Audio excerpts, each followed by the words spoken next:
Ito yung mga dahilan kung bakit nagseselos ang isang tao. Mababang tingin sa sarili.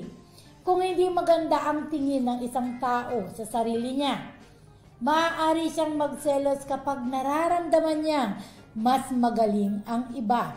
Kumbaga ito naman ay hindi sa relasyon na magjowa lang o mag-asawa, pwedeng sa relasyon na magkaibigan o kaya sa katrabaho mo, di ba? Kumbaga parang sa tingin mo ay sa sarili mo ay hindi ka kagandahan. Iyan sinasabi natin, no? Pag tayo sa sarili natin, hindi tayo nagagandahan sa atin mismo, paano pa magagandahan yung ibang tao sa'yo? Kailangan isipin mo na maganda ka kahit sa iba, hindi ka maganda.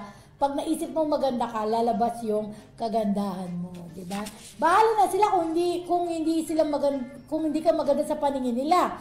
Kasi sa nanay mo, ikaw ang pinakamaganda. Diba? Ayan. Pero yun nga, kung ganun ang pakiramdam mo, madali kang magselos sa iba.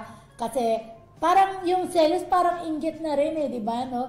Nagsiselos ka na napupunta sa kanya lahat ng atensyon at hindi sa iyo. Ayan, masyado mababa ang pagtingin mo sa iyong sarili. Kumbaga wala kang self-confidence.